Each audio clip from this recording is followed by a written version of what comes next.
Alors un autre savoir-faire, mais dont la Haute-Marne a le secret cette fois, la vannerie, l'art de tisser l'osier, a même son école. Elle est installée à Faille-Billot et malgré l'image parfois passée de la vannerie, cet art attire encore de nombreux passionnés.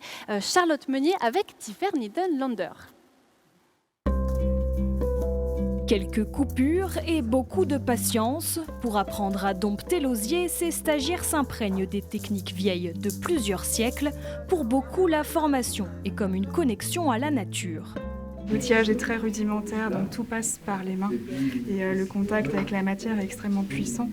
Donc le corps et les mains en particulier se façonnent en fonction de la matière qu'on travaille. Le fait de travailler un matériau qui est local, biosourcé, et il y a aussi toute une notion de patrimoine derrière tout ça. À l'école de Faille-Billot, berceau de la vannerie, 18 stagiaires en reconversion professionnelle sont formés chaque année à la culture et au travail de l'osier, un apprentissage exigeant qui, depuis quelques années, connaît un véritable essor. On a une demande très très forte de formation, puisque toutes nos formations sont complètes jusqu'à la fin de l'année. On va leur apprendre principalement la pratique vannière, c'est-à-dire le travail de la matière première qui est l'osier, et l'apprentissage des points de travail vanniers qui, combinés les uns aux autres, vont faire un objet de qualité marchande. Vannier, un métier d'art et de tradition qui a su se réinventer.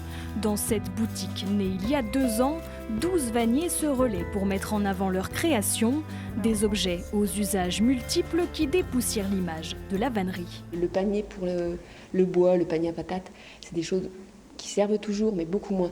Et il y a beaucoup plus d'usages aujourd'hui, nouveaux, auxquels il faut penser des nouveaux produits. Et c'est pas parce que cette technique elle est très ancienne qu'on peut pas tout de nouveau créer pour aujourd'hui. Paniers contemporains, luminaires, décorations ou même bijoux, l'osier, par son aspect local et durable, séduit de plus en plus les consommateurs. Les gens sont en demande de produits naturels, de produits faits main.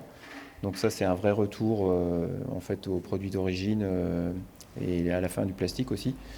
Donc il y a une vraie demande et puis on s'est beaucoup diversifié aussi. Il n'y a pas que de l'utilitaire bien sûr, il y a beaucoup de produits décoratifs, l'art de la table, la vannerie extérieure.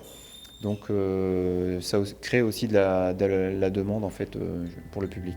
La vannerie de Faille-Billot pourrait bientôt obtenir le label d'indication géographique protégée, une manière de faire reconnaître le savoir-faire des vanniers bien au-delà des frontières de la Haute-Marne.